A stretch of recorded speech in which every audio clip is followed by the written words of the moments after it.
Olá, tudo bem?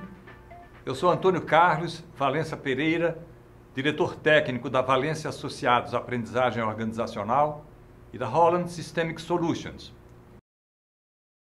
Temos pelo menos 6 níveis de complexidade no pensamento.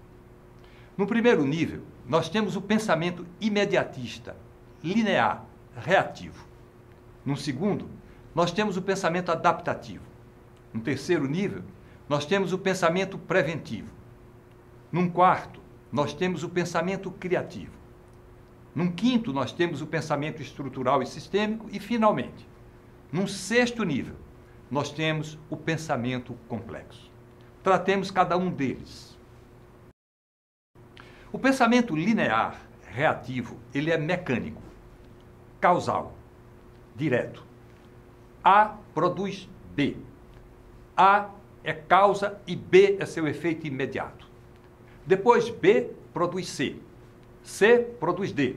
E assim sucessivamente.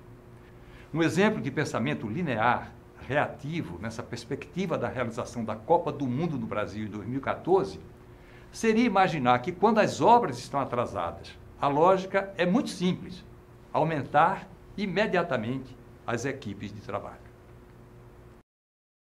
O segundo pensamento é um pensamento adaptativo. É o mais próximo nível, portanto, mais sofisticado. Agora, o sistema recebe um feedback dos ambientes e procura uma imediata adaptação. Esse pensamento ainda é reativo, ainda é mecânico, mas a sua característica é de um sistema que responde e se adapta aos sinais, às informações, às energias ou às demandas do ambiente.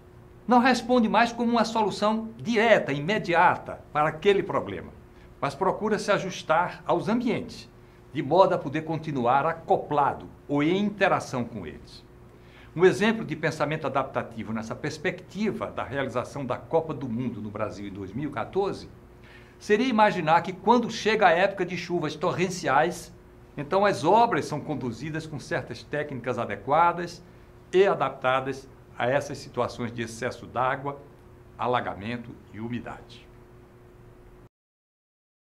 Já o pensamento preventivo é o terceiro nível mais sofisticado.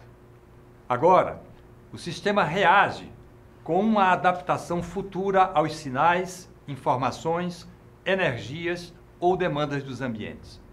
São identificados os padrões repetitivos dos eventos, com ou sem sofisticação de análises estatísticas, e então deve haver uma adaptação para melhor ajustar-se àqueles padrões no futuro. Um exemplo de pensamento preventivo, nessa perspectiva de realização da Copa do Mundo do Brasil em 2014, seria imaginar que quando os comitês sabem das datas de visitas de autoridades da FIFA para a realização das vistorias e as fiscalizações das obras, então são feitos ajustes em todos os cronogramas das obras, de maneira que não haja riscos de que nas datas futuras previstas para essas visitas haja um atraso que dê margem a uma má avaliação ou a eventual exclusão daquela subsede. O quarto nível de sofisticação dá-se no pensamento criativo. Agora o sistema deve reagir não apenas com adaptação e prevenção, mas sim com um novo arranjo, uma nova arquitetura de seus componentes. Agora são imaginadas, testadas e implementadas soluções que não apenas se antecipam aos sinais, informações, energias e demandas futuras dos ambientes, mas que provocam reações, resultados ou saídas mais eficazes exatamente por força de uso de um novo arranjo, talvez nunca empregado antes. Esta é a característica fundamental da inovação, ou seja, é uma maneira nova, inesperada para os ambientes, com a qual o sistema pode melhor se acoplar aos seus ambientes. Um exemplo de pensamento criativo nessa perspectiva da realização da Copa 2014 no Brasil seria imaginar que quando as obras estão muito atrasadas por causa de uma maneira ou técnica específica de se construir, cujos cálculos podem antecipar ou prever um atraso exagerado para o momento futuro, então é possível se fazer um novo arranjo, um novo jeito de agir, criando-se uma nova forma de construção para evitar essas previsões desastrosas. Devemos a Peter Senge, autor de A Quinta Disciplina, a divulgação dos princípios e da gramática do pensamento sistêmico, isso ainda na década de 90 do século passado. Seu mérito extraordinário foi apresentar neste livro os princípios fundamentais dos arquétipos sistêmicos, ou seja, as estruturas profundas nas quais se baseiam ou se fundam os nossos pensamentos e as nossas ações. Um sistema pode ser entendido como um conjunto ou entidade que atua pela interdependência de todos os seus componentes, que tem uma finalidade em comum ou superposta. Logo, o pensamento sistêmico opera para identificar as formas de atuar sobre esses componentes de um modo harmonioso, integrado, sinérgico, colaborativo.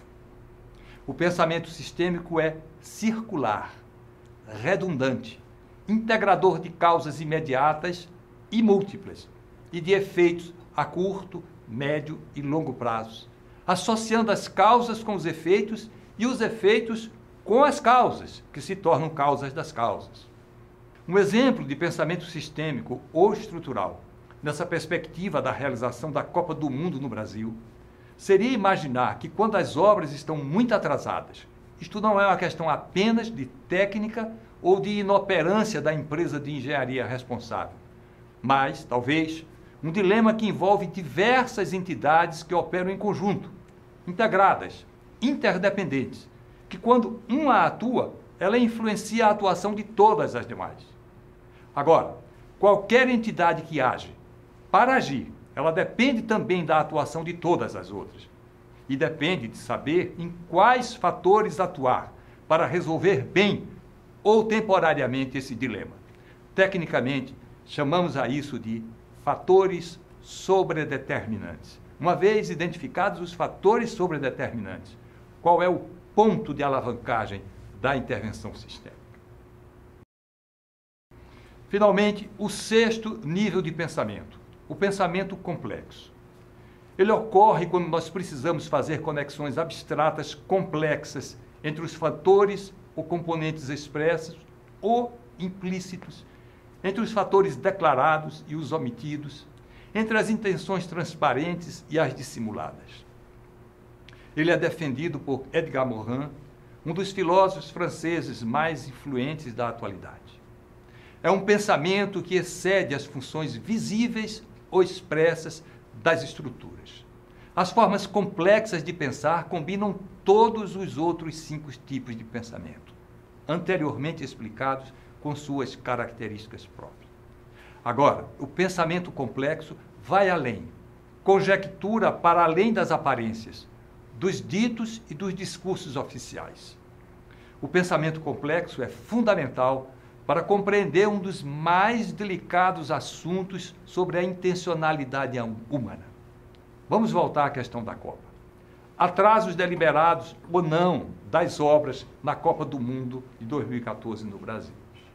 O pensamento complexo poderia conjecturar ou elaborar conjecturas a partir de tentar entender não apenas um cronograma de obras, mas observando questões que não são claramente expostas, os interesses e o poder efetivo das construtoras, a atuação dos seus lobbies no Congresso, as tentativas sinuosas para garantir as possibilidades de contratação sem necessidade de licitações, as negociações de interesse de prestadores de serviço com as várias esferas do governo, o peso político dos patrocinadores, as intenções comerciais do veículo oficial de comunicação, a obrigatoriedade ou a conveniência imposta ao governo de ter de realizar o evento para propiciar a construção de imagem dos seus governantes, a celebração do povo pela raridade da ocasião e a atratividade do evento. O povo brasileiro está apostando que nós vamos ser campeões em casa.